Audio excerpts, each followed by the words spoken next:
Welcome to Life Stories, where we share powerful tales that inspire and transform. In today's story, we'll take you aboard a first-class flight where a businessman's arrogance leads to a surprising and humbling encounter with a quiet yet extraordinary fellow passenger.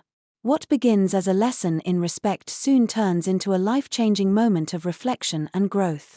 Get ready for a story filled with emotions, empathy, and the profound realization that true character is measured by how we treat others. Subscribe now to Life Stories and join us as we dive into today's unforgettable journey.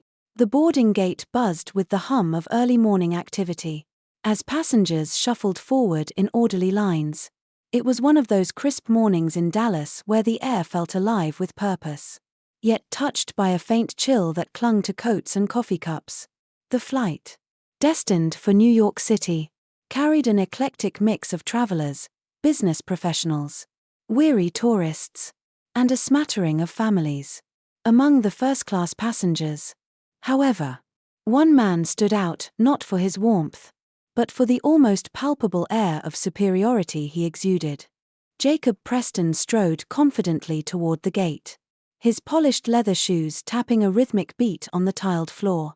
Dressed in a tailored navy suit that hugged his athletic frame, he carried a sleek leather briefcase swinging in time with his steps. His face, chiseled and sharp, betrayed the self-assured smirk of a man accustomed to commanding attention.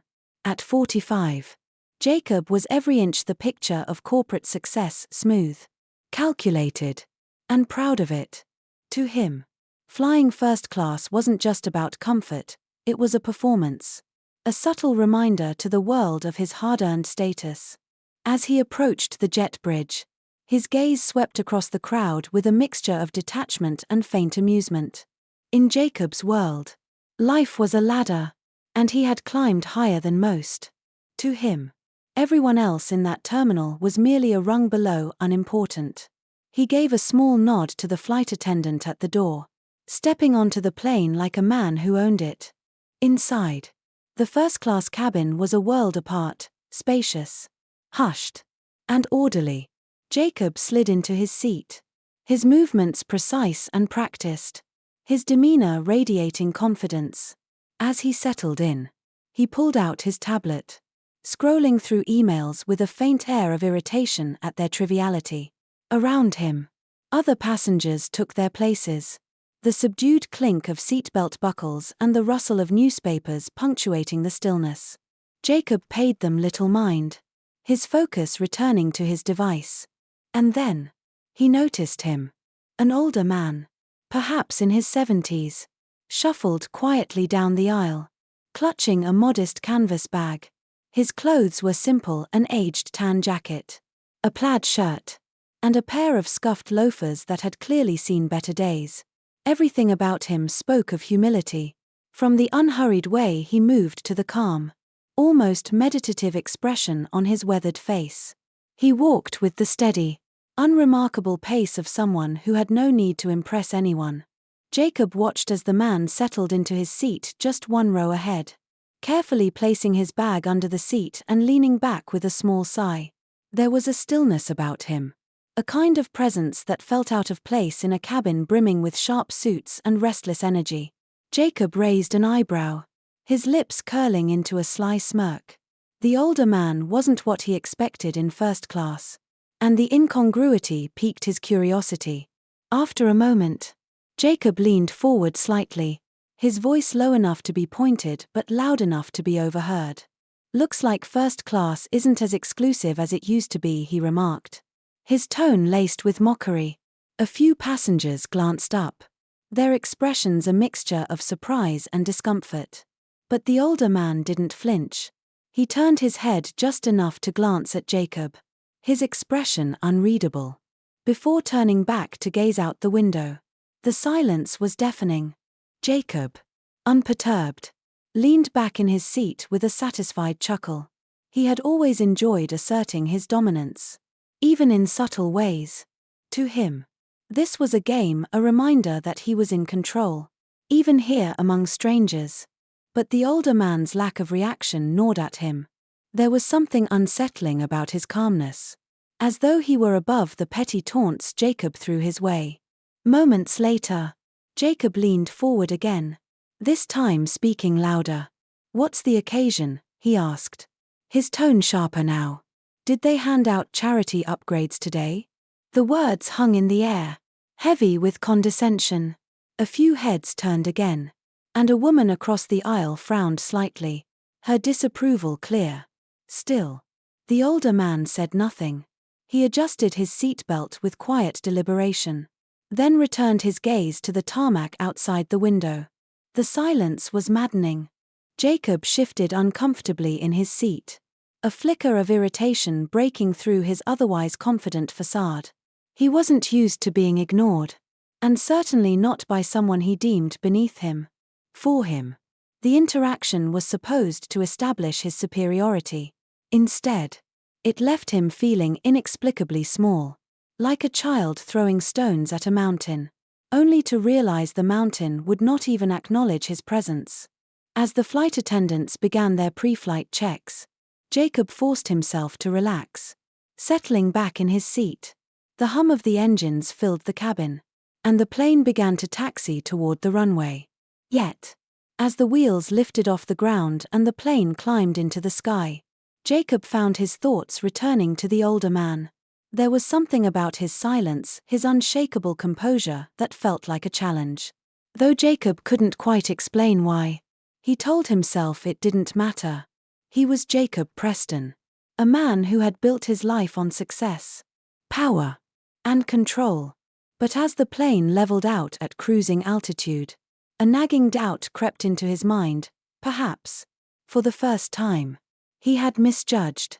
The plane cruised smoothly through the sky, its engines humming a steady rhythm as the passengers settled into the familiar routines of flight. Some read newspapers, others scrolled on their devices, while a few closed their eyes to steal a moment of rest. In the first-class cabin, however, Jacob Preston was anything but relaxed. Despite his best efforts to dismiss the older man as irrelevant, Jacob couldn't shake the feeling that there was more to him than met the eye. It wasn't just the man's calmness, it was the way he carried himself. There was no sign of nervousness, no sense of trying to prove anything to anyone.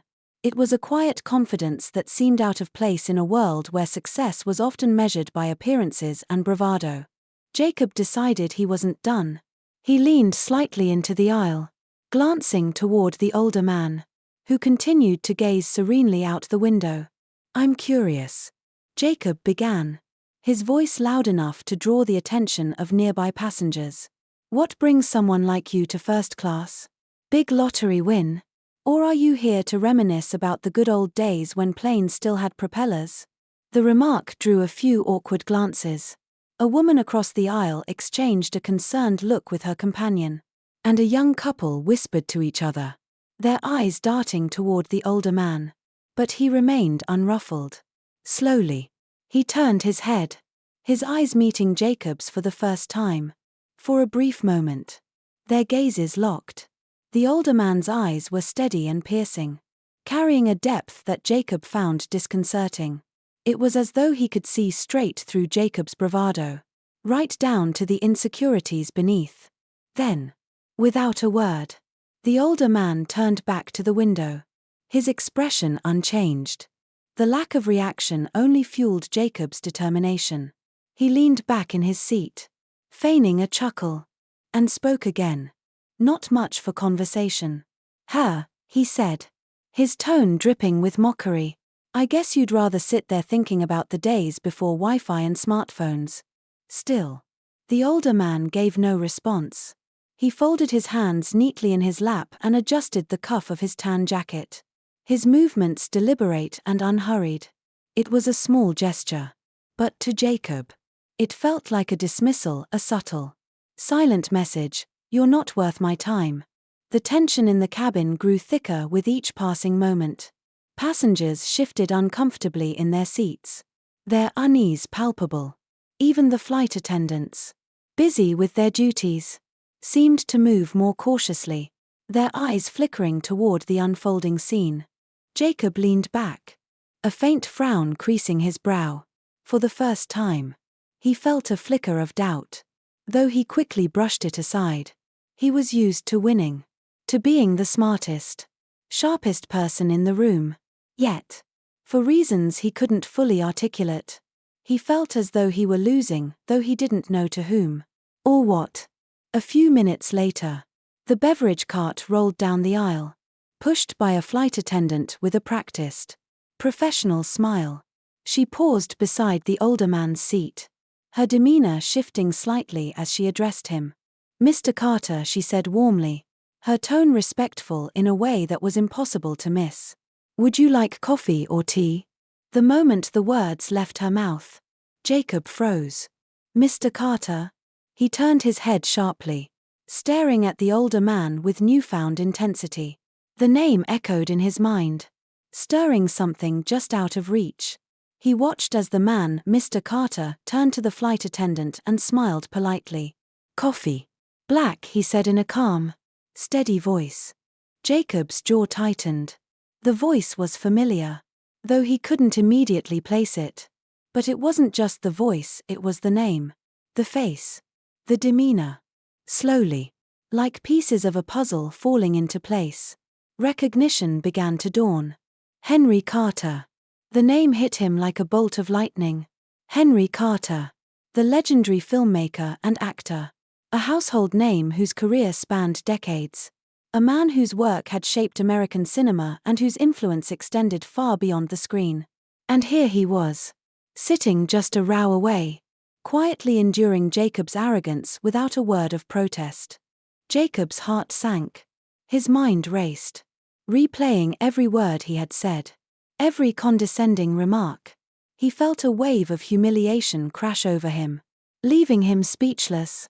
Around him, passengers began to murmur. "Is that really him?" one woman whispered. "I think it's Henry Carter," another said excitedly. The ripple of recognition spread quickly, filling the cabin with a buzz of hushed voices. Jacob slumped in his seat, his face pale. The realization of who he had been mocking wasn't just embarrassing, it was devastating. He had insulted a man whose achievements far eclipsed his own. A man who had quietly commanded more respect in a single moment of silence than Jacob had in his entire life. But the worst part wasn't the embarrassment.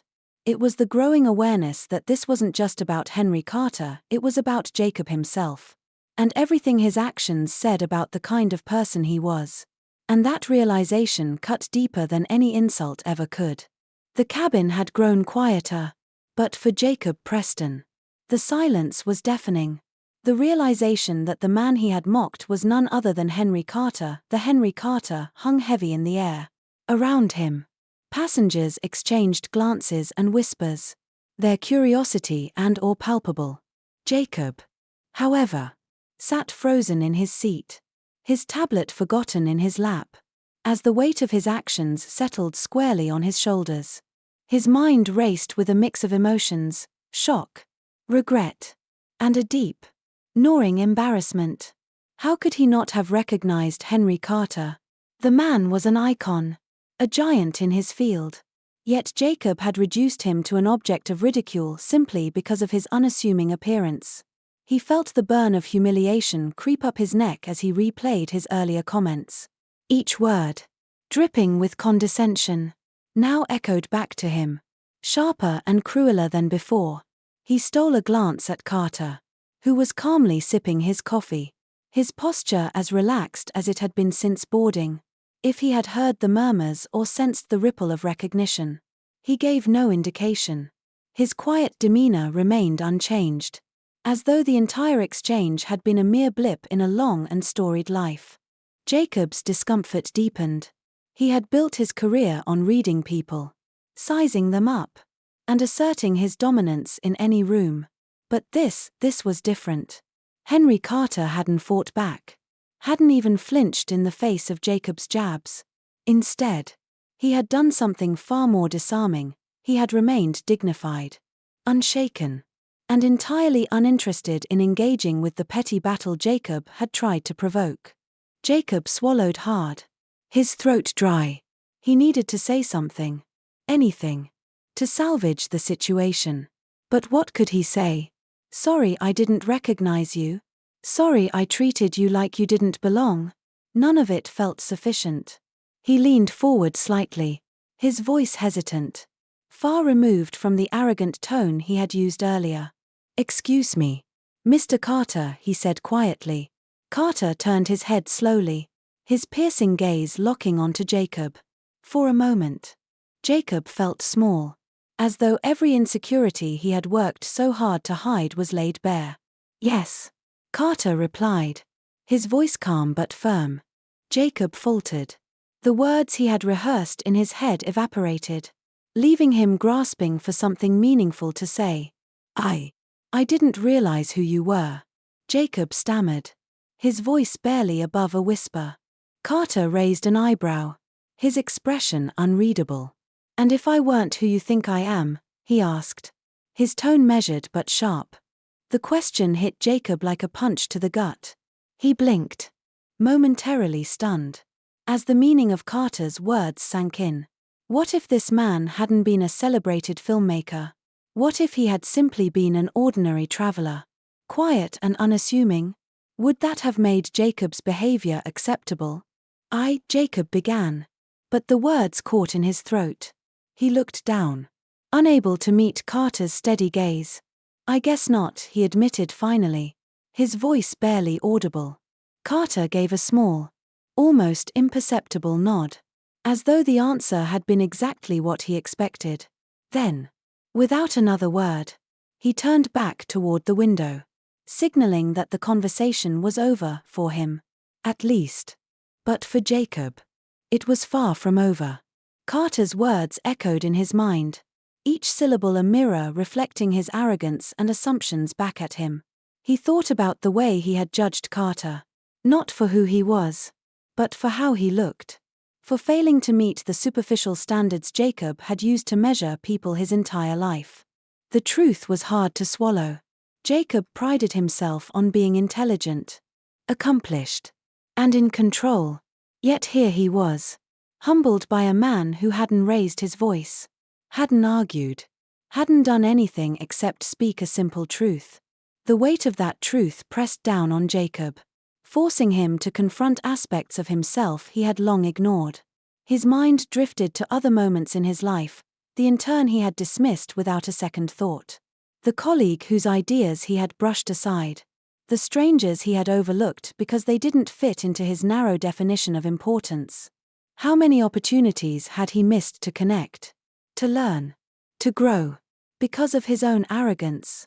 Jacob glanced at Carter again, his calm presence a stark contrast to the storm raging inside him. For the first time, Jacob didn't feel envy or resentment. Instead, he felt something he hadn't experienced in years, admiration not for Carter's fame or success, but for his quiet dignity, for the unshakable sense of self that made him immune to the pettiness of others. As the plane soared through the sky, Jacob sat in silence, grappling with the lessons Carter's presence had forced him to confront. He didn't know if he could change, if years of habits and assumptions could be unlearned. But for the first time, he felt the stirrings of a desire to try. As the plane began its descent into New York, Jacob Preston felt a quiet transformation within himself. The words of Henry Carter, simple yet profound, resonated deeply. Respect, Carter had said, wasn't about status or appearances, it was about character and how you treat others, regardless of who they are. For the first time, Jacob realized how much of his life he had spent judging people by their exteriors, missing the richness and complexity beneath. As he glanced at Carter one last time, sipping his coffee and gazing out the window, Jacob felt a surge of humility and hope. He couldn't change the past, but he could choose to carry this lesson forward. If this story touched you, please share it with someone who might need a reminder about the power of respect and humility. Don't forget to subscribe to Life Stories for more inspiring tales that challenge and uplift.